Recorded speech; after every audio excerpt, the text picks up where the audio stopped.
Hey, what's up there, YouTubers? It's me again, Brian, aka Gamer 55551, and I am back with a My 2 Cent video for this week, for the week of September 13th to the 18th. Excuse me, though, and we got 4 stories to cover, including some interesting comments Platinum has made, ranging from Star Fox Zero, Bayonetta 3, to what the director of Astro Chain, and even Kameya's comment about retro games and game preservance, though, if I'm saying the name correctly, though. We also have a response to basically one of the YouTube videos that came out on regarding the redesigned PS5, in which supposedly make the system warmer, but that may not be the case, though. We're also going to be talking about a leak made that was out by Nvidia that pointed out that several games, though, that might be happening or not, although Nvidia has responded to this. And in a recent situation with Activision Blizzard that's facing another controversy, along with the whole sexual harassment suit that they are facing, or the whole treatment of employees and women that they are currently facing right now in the state of California, though. If you're interested in where I got the information for a lot of these stories and all, or where I got my opinions on them, though, I'll have a link in the description, though, assuming you're watching this on YouTube. But before we get started, we'll do what I like to call the quick My 2 Cents. Stories that kind of caught my attention, though, but I'm not going to go into a huge amount of details and all. The first one is that apparently, I'm sure most of you are aware of, during the PlayStation Showcase, they showed off the trailer for the PS5 version of Grand Theft Auto 5. It's also coming to the Xbox Series S and X. And well, let's just say that trailer has been bombarded badly with downvotes, though, and a lot of people are not happy with that game and all that. The developers are because basically what they showed was it looked like just what it looked like on the PS4 or Xbox One and all. Well, it's apparently that's got not only downvoted, but the developers have delayed the game and it will be out sometime next year, though.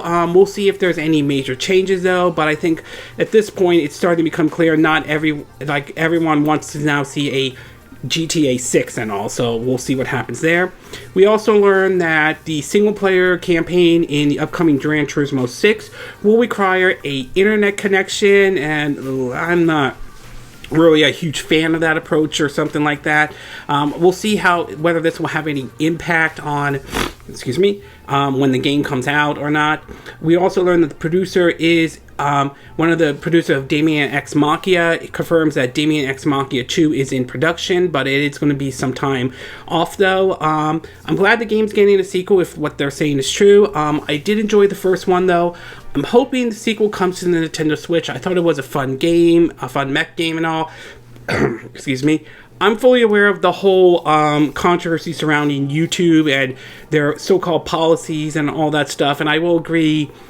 I think Marvel needs to change their policy in regards of YouTube, but I'm glad that they are doing a sequel. Hopefully, we'll hear some information soon about it, though.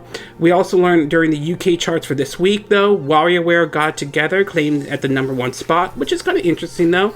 Although, it's going to be interesting to see where it spots next week, especially now that Bandai Namco's Tales of Arisen, if I'm saying the name correctly, though, or Ares, I apologize for not saying the name correctly or not, though, where that would rank on the UK charts. We know currently, as of right now, though, it sold a little bit over, I think, shipped over 1 million copies, so definitely the game's off to a good start. Been playing on my Series S, though. Really good game, especially if you're a fan of Bandai Namco's Tales series, though. We also learned that one of the people who's working on the Fatal Frame Made in Black Water from the Nintendo Switch and other systems has been somewhat, shall we say, has been certainly happy that people are responding to this positive, though. It's great to see this game getting another chance, though. I am hoping at the very least this opens the door to the possibility of maybe a brand new entry in the Fatal Frame series, maybe a remake of maybe the first Fatal Frame, possibly maybe bringing Fatal Frame 2 and maybe Fatal Frame 3. The 2 being a remake of the PS2 version that was on the Wii, and Fatal Frame 3 that was on the Wii but only in Japan. I'm hoping it opens the door to the possibility of bringing those games over to the Switch and maybe finally bringing them over to the West. That would be certainly nice if that happens, though. But it's nice to see Maiden of Blackwater is getting a positive response. It'll be interesting to see how well the game does when it's released on all the platforms: Switch, PC, Xbox One, I think Series S and X, and PS4, which I also believe PS5 as well. So certainly very nice to see that series getting the attention it needs.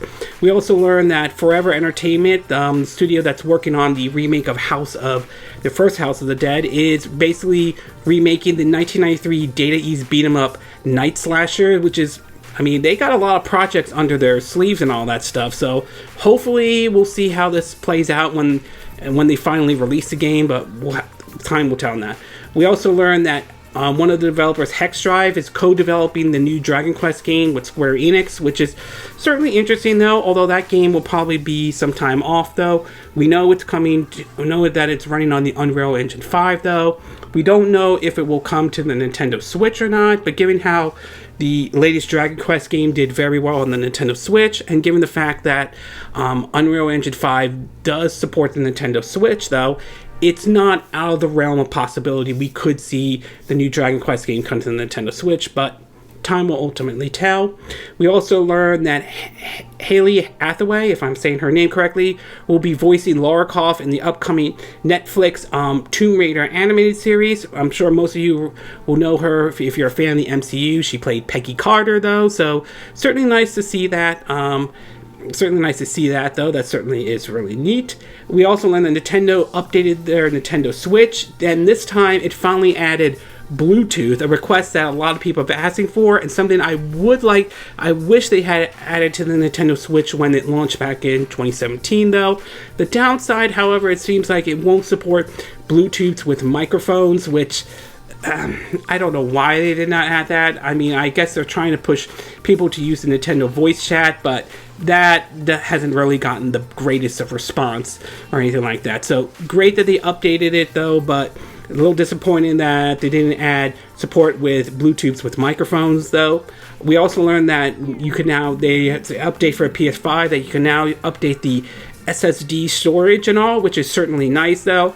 Obviously, you might want to do research and take a look to see what storage is compatible for the PS5, what heatsink you have to use, so obviously you still got to take a look at that, though, but it's nice that they actually finally updated it, though.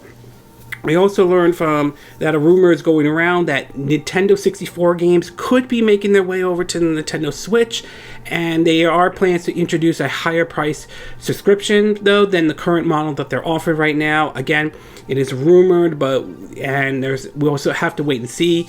Many are speculating Nintendo might announce it this month, though, but time will tell if that happens. This also coordinates with a rumor that Nintendo might be revealing a new controller, which is based off a patent that was recently filed, though. But like anything, patents sometimes, when people file patents, sometimes they see the light of day, sometimes they don't, so time will tell whether this happens or not. We also learned that a collection of Castlevania games from the Game Boy Advance has been rated for the Nintendo Switch in Taiwan, though, which, while it isn't an official confirmation, there have been history of games that have been rated in Taiwan that end up seeing the light of day, so odds are there's a very good chance, though, that this one might be true, but we'll have to wait to hear from Konami if that is going to happen or not. We learned that Sega will be announcing a new RPG at the Tokyo Game Show this year. No word of what that RPG might be. Some people believe it will be another entry in the Sakura War series. Others are thinking it could be another entry in the Phantasy Star series. Some are hoping it could be a sequel or possibly a remake of Skies of Arcadia, though. So we'll have to wait and see. Or it could be another entry in the Shining Force or something brand new. So we'll have to find out the Tokyo Game Show what Sega is going to show off in terms of this new RPG. I'm hoping, and my fingers are crossed, that it comes to the Nintendo Switch. We also learned that Microids, Microids, has signed a historical agreement with Taito, Taito, to produce 2 new games. I'm sure you heard of the studio. They are the ones that did the Switch release of Toki, which was a a somewhat of a remake of the old arcade game, and they also did publish the recent remake of 13, which did not sit very well with everyone out there. So it's certainly going to be interesting to see what comes out of this historical agreement and what these two new games might be. And last but not least, we learned that Anthony Mack, who played, I believe, who played the Falcon, and who's also starred in the Falcon and Winter Soldier, and supposedly he's the new Captain America, has signed a deal to, I believe, produce and star in a Twisted Metal TV show courtesy of Sony, though. So it certainly will be interesting to see how that plays out, and maybe this could, if the TV show does well, maybe it could open the door for Sony to consider maybe doing another entry in the Twisted Metal series, though.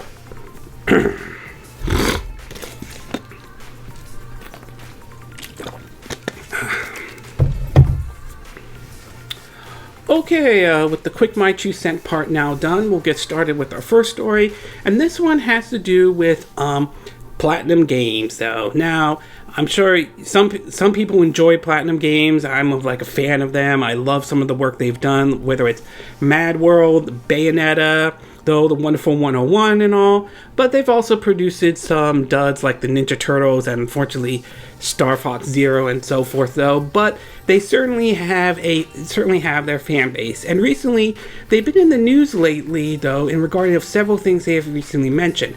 Some of this involves Star Fox Zero, some of it involves Bayonetta, some of them involves what the director of Astro Chain's doing, and some comments made about in terms of game preservation, though. In the first article, though, let me get it out.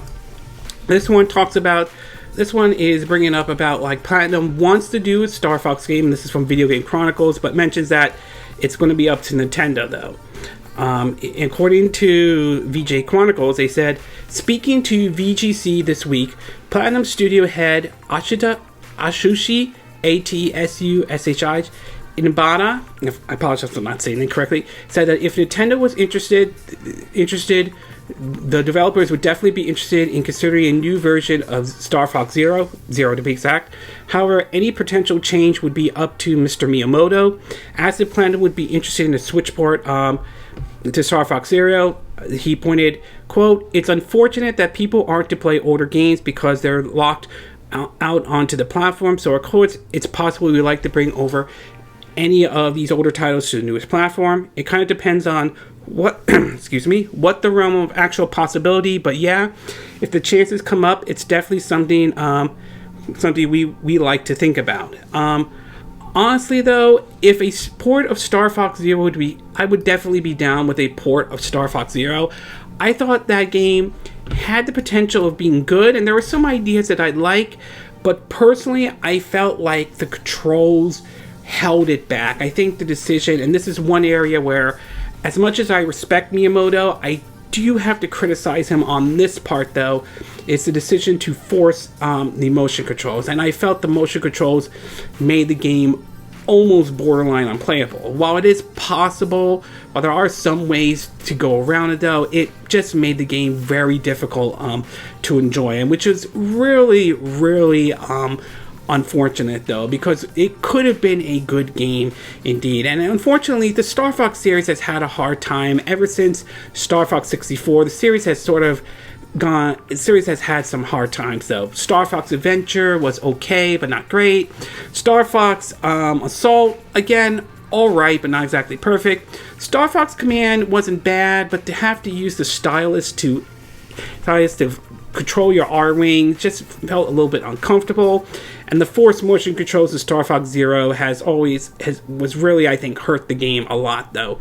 If that game were to be ported to the Nintendo Switch, I am hoping at the very least they either give us the option to turn off the motion controls or take motion controls completely out of it altogether. I think the motion controls is what ultimately hurt Star Fox Zero, at least in my view. I mean, if you look at, say, the Wonderful 101, that was ported over, and they managed to find a way to port that game over to the Nintendo Switch. So it's certainly not out of the realm of the possibility that they could bring this game over to the Nintendo Switch. But at the end of the day, it is Nintendo's IP, so they are the ones that ultimately are going to have to make the call on that. In another part for Platinum, though, I'm going to get it. Though they talked about lately about Bayonetta 3 though, the game that a lot of us have been waiting for, but has sort of been in development hell for quite some time. They're saying that they are proud of it and they want to show it to us though.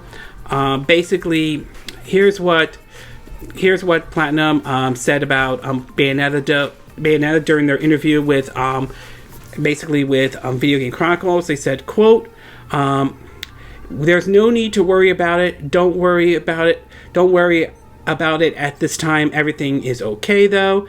Kamiya told VGC that the game development team is eager as its fans to show Bayonetta 3 publicly, but stressed the decision is up to publisher Nintendo. As much as everyone's clamoring to see it, though, we are really, really waiting to release it too, he said. Everyone who's working on a project is, of course, very proud of what we're doing and want everyone to see what we're doing, though. As much as fans are waiting for it, we are waiting for the day we can show it. We want everyone to cheer us as we run to the final stretch. We want to show it too. So obviously they do want to show Bayonetta 3. It's possible the game might be not in development hell as some people thought it would be, although I don't know about that though. But like Star Fox Zero, it's clear since Nintendo owns some parts of the IP of Bayonetta, it's onto them. Maybe they're just waiting for the right moment to show it though. I'm hoping that we do see Bayonetta 3 soon. I really would like to see that game though. There has been some concerns about it, especially some of the comments that Platinum has made that gave the impression that the game is in serious trouble and all that stuff. But time will tell when we eventually will see it though. I'm hoping it's soon, but we just don't know if that will happen though. And finally, the two last parts about Platinum Game for part one that we're going to talk about is two things. One, the director of Astro Chain is currently busy on a brand new project. In a interview that he made, and this was picked up by My Nintendo, the questions were asked, Inaba-san, in our last chat, you call Astro Chain's Takas, Takahisa, Taura, apologize I'm not saying the name correctly though, your best director, and suggests he could pick and choose his next project.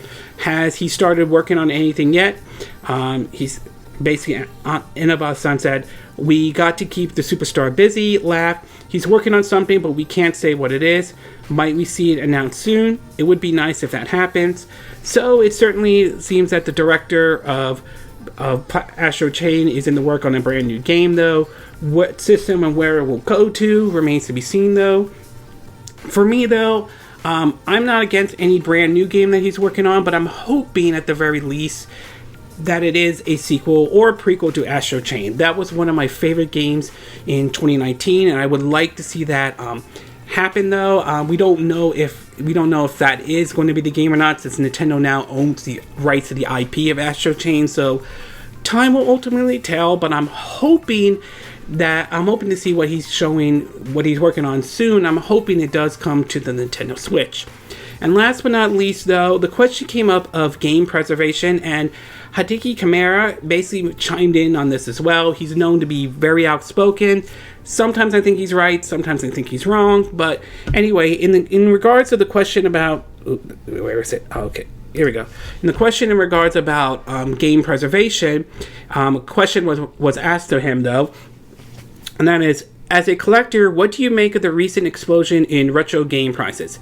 It has been alleged that market manipulation could be behind some of the recent $1 million auctions. Here's what he had to say. Quote, as a collector myself, I understand the lure of wanting to have the game in the sealed package. People want the value of that package and not necessarily of the game itself. But as a fan, it is a problem if somebody wants to play a game, but they can't get it because it's being traded in these ridiculous marketplace. And the responsibility of keeping those games available belongs to the company that owns the IP. If people want to play classic games and they can't because it's not available on the new platform and can't be found in its original form either, that is like a threat. It's holding game culture back. The people who own the rights to these games should be actively making moves to preserve game culture and make the game available to everyone who wants to play them. And it also brings up the whole issue with Microsoft doing a good job with their Xbox series of consoles, but Nintendo and Sony are not. And I have to say, to some degree, I kind of get where he's going with it, though. There are a lot of games, old games out there, that I think would be great if they could, like, bring them, like, to the next generation, to the current generation of consoles. Like, I would love to see Mad World come to the Nintendo Switch. That would be great if that would happen, though. But again, there are a lot of issues that hold it back, including the rights and all that stuff. So there are certainly that, and then there are those who just simply just collect it just to keep it in its case and all that stuff. So yeah, I do think the issue of game preservation needs to be sort of addressed, and I will have to say Kamira, if I'm saying his name correctly, is sort of spot on about this.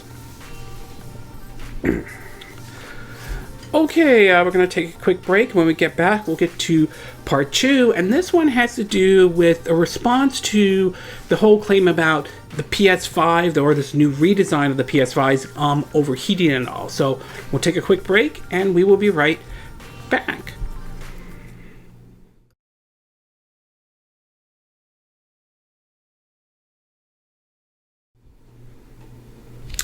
Okay, and we are back with part 2 of our My 2 Cent video, and for this one, we're going to be taking a look at a follow-up to the situation surrounding the PS5. Now, outside of the fact that the PS5 is still hard to find, and it is, though, to be exact, I've had a hard time trying to find one, but haven't given up on trying to find a PS5 and all. It seemed that one of the information that came out was that we learned that Sony was, in order to cut certain costs and all, is to change some of the components and all that stuff. Now, one of the YouTubers who did a video, I believe last week, by the name of Aulx Evans, did a temperature test on it, though, and then was later showing that he saw that the new model was much hotter than the current model and all. This led to a certain degree of question about the heat on this new model, and some people were concerned about it. However, it seems as though that this information may have been somewhat blown out of proportion, and this was debunked by the YouTube channel Hardware Buster International. Now, in an article, if I can get it out, there it is. In an article from Video Game Chronicles, it reads that, quote, last month, YouTuber Aulx Evans was among the first influencers to obtain the new PS5, which quietly went on sale in several regions in August, and criticized the revised hardware significantly reduced heatsink, which he suggests was causing the console to run hotter. However, a more in-depth analysis by YouTube channel Hardware Busters has shared a more positive results from its own temperature test. Unlike Evans' result, which was taken by measuring the temperature of the new PS5 exhaust vent, Hardware Buster has measured the temperature of the console's internal components and concluded that despite having a smaller heatsink, the console CPU actually runs cooler in the new model. In its test, Hardware Busters found that the new PS5 CPU operates at a significantly 11C cooler than the launch PS4 model at 40.08C versus 51.15Z.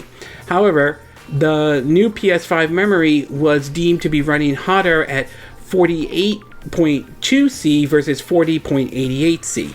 It's worth noting that because the YouTube channel only tested one new PS5 console, manufacturer varieties could be a factor in its results, and Hardware Buster suggests this is likely to contribute to the vast differences in the CPU temperature. Excuse me. They have exactly the same fan, power consumption is about the same, fan speed is about the same, the only difference is in the heatsink. It's said of the new and old PS5 models. Excuse me. It's evidence that now that the heatsink in the new PS5 performs better. Yes, it is smaller and weighs 300 Gs less in the new model, but it's more effective. I measured 11C lower CPU temperature on the new PS5 model. The memory difference, yes, it was 80C higher in the new model, but what matters most is the CPU temperature. The new heatsink looks to be better according to my data. Aulx Evans previously suggested that the new PS5 model was emanating around 3C more heat from its vent than the launch console. However, it was noted at the time this could easily mean that the new model was simply blowing out heat more effectively rather than running hotter components. As previously suggested, the updated PS5 has been confirmed to feature a new screw to attach the console to a stand, which can now be adjusted by hand instead of requiring a screwdriver at all. So it seems to be that I think a lot of the heat issue might have been kind of a little bit blown way out of proportion, though. So it seems as though it's not going to your PS5 isn't going to overheat or anything like that. Now, if something was blocking the vent, though, that might be a different story, though. I mean, if you put your PS5 or your Xbox Series S or X or Switch in a close out in a cabinet and close everything out, not having a place where the heat can come out, though, yeah, that could be an issue. But it seems as though as long as you put it in a place where it can easily, vent the heat and all, it shouldn't be a non-issue. So it sounds like this one, some people may have blown it a little bit out of proportion. So overall, it seems that despite some of the changes in the components, though, the heat thing is really a non-issue as long as you put your PS5 or Series X or S or Switch in a place where it can easily, vent heat and all, and not have something like block it from venting the heat or anything like that. Okay, we're going to take a quick break, and when we get back, we'll get to part 3, and this one has to do with Nvidia and a certain leak of a list of games that many speculating that we could be seeing soon, possibly though. So we'll take a quick break, and we will be right back.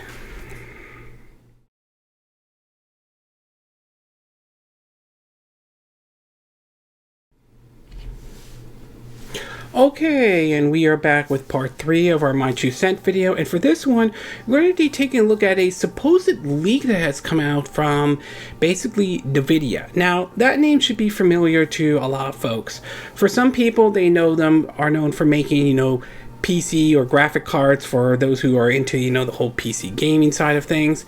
They're also known for doing what is their thing called GeForce Now, their take on the whole gaming streaming service. But they are also known as supplying the Tegra X1 chip that powers the Nintendo Switch, although there are some reports that they are discontinuing that at this time and all that stuff. So it will be interesting to see going forward what Nintendo decides to do, since the Tegra X1 chip has supposedly been discontinued by Nvidia. But anyway, recently there was a leak that has come out that has pointed out several games that may or may not be in development, though. From an article first posted on Nintendo Life, let me get it up here. It reads, quote, "As you might have already heard, there's been a gigantic NVIDIA GeForce Now database leak. GeForce Now is NVIDIA's cloud gaming service, and a C++ developer named Igor July has been able to open up, revealing what is believed to be a bunch of unannounced projects and upcoming releases en route to PC. Some of these titles have been rumored for platforms like the Nintendo Switch, perhaps to stand out a lot of being GTA Remastered, which we've heard about that, but we also heard that it could be out next year and all. Interestingly, the list also mentions some other titles like Bayonetta 3 and Shin Megami Tensei 5. Both of these are obviously Switch console exclusive. Keep in mind, none of these projects had been officially confirmed for PC, though. This supposedly is what the list was via Reddit. It reads, quote, Chrono Cross Remaster, Final Fantasy Tactics Remaster, Final Fantasy 9 Remake, Tomb Raider Anniversary, Kingdom Hearts 4, Resident Evil 4 Remake, Street Fighter 6, Dragon Dogma 2, Monster Hunter 6, GTA 3 Vice City San Andreas Remaster, Bioshock RTX Remastered, Bioshock 2022, Mirror's Edge RTX Remastered, Untitled Respawn Game, Titanfall 3, Tekken 8, Humans Fall Flat 2, The Taos Principle 2, Crisis 4, Earth Defense Force 6, Bayonetta 3, Judgment, Catherine, if I'm saying the name correctly, Full Body, Shin Megami Tensei 5, Batman Arkham Knight RTX Remastered, Half-Life 2 Remastered, and Project FPS, Apart from GTA, as you can see, there are some Square Enix titles, a number of previously rumored Capcom games, some EA titles, and much, much more. Once again, none of these games have been officially confirmed for Nvidia's gaming stream service, and there's no saying any of them would show up, though. Now, they also posted an update on it, and it was a comment that Nvidia has responded to, and the update reads, quote, Nvidia has responded to the leak and confirmed its authenticity. However, in a statement provided to WCCF Tech, it has made clear that the list is speculative and was used internally. The full statement reads, quote, Nvidia is aware of an unauthorized published game list with both release and or specific titles used only for internal tracking and testing. Inclusion on the list is neither confirmed nor an announcement of any game. Nvidia took immediate action to remove access to the list. No confidential game build or personal information were exposed. So some of these games, as they pointed out, have been rumored, such as the Resident Evil 4 remake and Dragon Dogma 2, and of course the Grand Theft Auto remake, though. So is this list possibly true?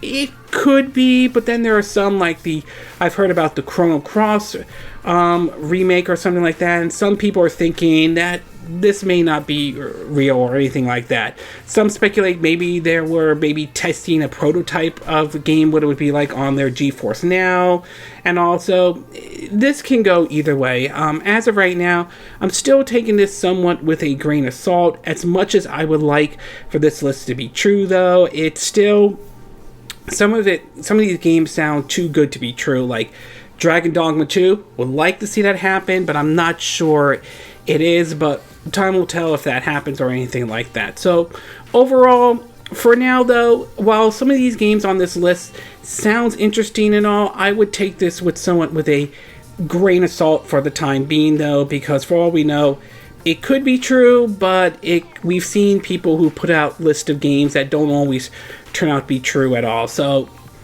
for me, grain of salt for this one, though. Okay, we're going to take a quick break. When we get back, we'll get to our fourth and final part, and this one has to do with another possible lawsuit that Activision Blizzard could be facing. So we'll take a quick break, and we will be right back.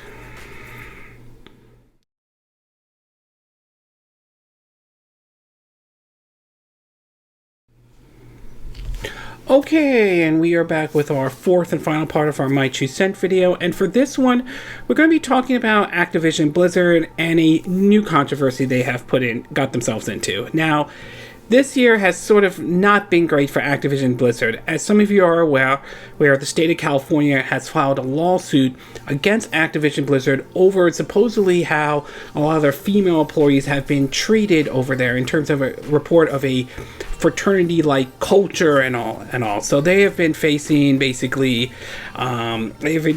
lot of troubles, and their response to it has been, from many viewed as tone deaf. Well, now it seems to be they're facing another possible lawsuit, this time with them pushing for basically what would be described as union busting, to be exact, though. In an article from Game Industry Biz, it reads that, quote, the Commission Workers of America is accusing Activision Blizzard of illegally union-busting tactics, according to the complaint now before the National Labor Relationship Board.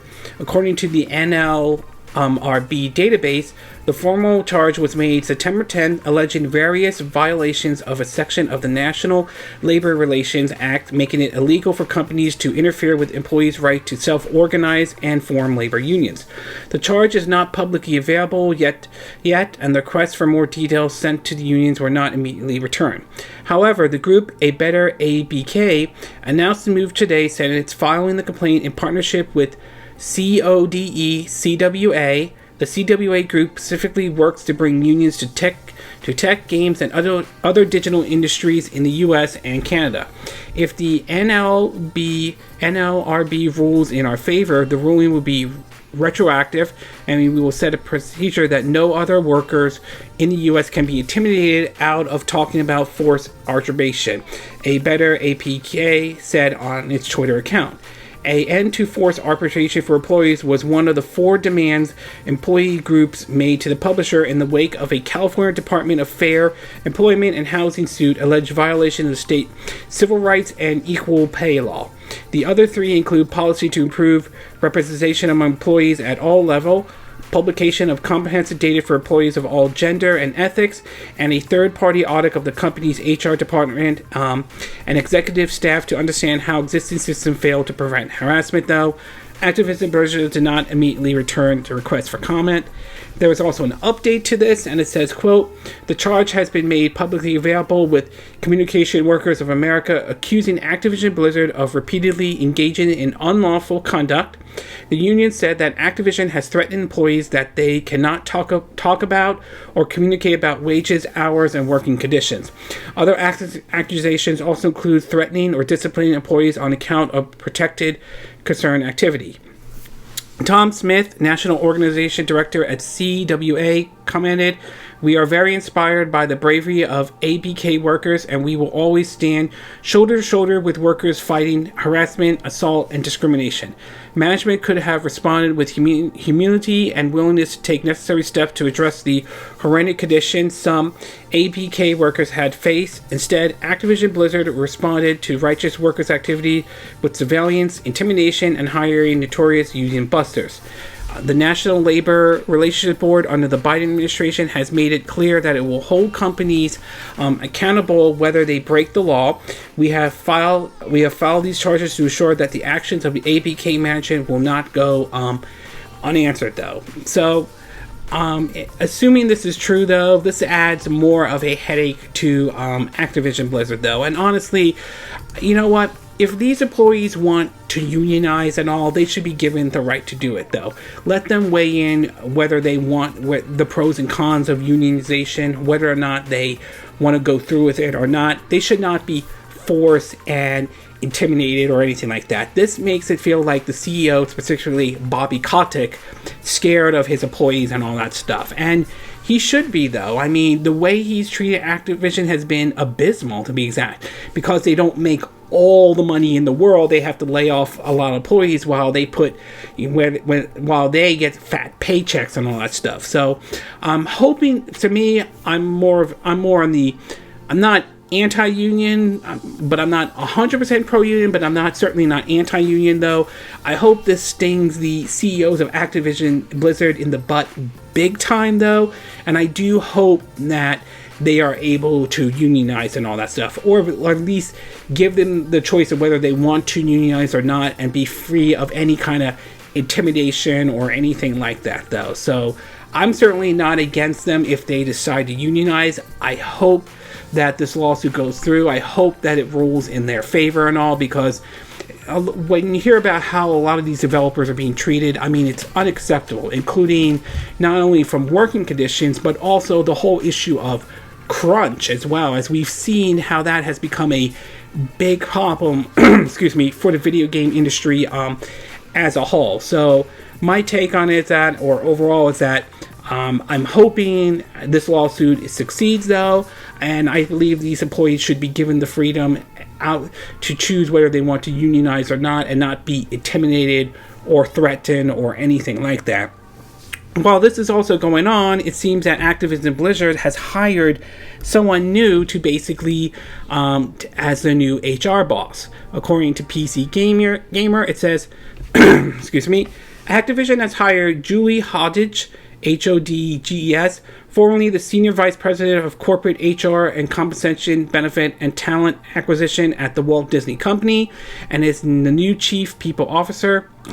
Hager, who will replace Activision's current CPO, Claudian Naughton, apologize if I'm not saying the name correctly, will lead all aspects of human resources, ranging from talent acquisition and compensation to diversity, equality, and inclusion, if I'm saying the name correctly. I can't think of a better person to join our team and help lead our ongoing commitment to an exclusive workplace, Activision Blizzard CEO Bobby Kotick said in its announcement. Julia is a senior leader who we need to ensure we are the most inspiring, equitable, and emulate entertainment company in the world. Hodges, who spent 32 years at Disney, leans into similar themes on her own in her own statement, emphasized the need to welcome all perspective, experience, and background and all. So obviously they are hiring a new person and all that stuff. They're not claiming it has anything to do with the lawsuit, but honestly, it wouldn't surprise me if this has something to do with the lawsuit. Either way, regardless of who they are hiring or not, though, I'm still standing with the employees though. This is not the kind of work, this is unacceptable for a workplace condition and all that stuff. So we'll see if she brings any major changes or not, though. I'm not holding my breath, but time will tell if she does bring some major changes or not. Okay, this concludes my quick My 2 Cent video for this week. And again, these are my opinion. What are yours? What are your thoughts about comments made that Platinum has recently made, though? Do you think that they should basically bring Star Fox Zero to the Nintendo Switch? And if they do you think they should make some changes to it, such as the controls and all? Are you concerned about Bayonetta 3, or do you think that Bayonetta 3 is doing fine and all? Are you curious to see what the director of Astro Chain is working on? And do you think Kamir is right in terms of regarding game preservation and all? What are your thoughts about this supposedly debunked about the whole heat on the PS5 though, or the remodeled PS5 though? Do you think some people blew it way out of proportion? Do you think there's some concerns about the heat on the PS5, or are you not that worried at all? What do you think about this leaked list from Nvidia.to? Do you think this leak is accurate though? Do you think some of these games do exist, or do you think some of it sounds a little bit too good to be true and all, or do you think this list is bogus though? And what do you think about this latest lawsuit against Activision Blizzard though? Do you side with the employees on this? Do you think it is wrong for Activision Blizzard to bring in union busters into this situation in any way? Do you agree with what I said in this video? Do you disagree? Do you have a difference of opinion? As always, sound off in the comment section below. Let me know what you think. And if you do like this video, I hope you hit the like button. I would appreciate it. And I hope you do subscribe to my YouTube channel. If you do, make sure you hit the bell icon for notifications of any new videos I put up. Also, feel free to share this video if you want to, and feel free to donate to my channel if you like. You can do it through PayPal me or Patreon. Links will be in the description of this video, assuming you're watching this on YouTube. And I will see you again next time when I do another video. Hopefully that'll be soon. Until then, from Southern California, I wish you all a good day then. Bye!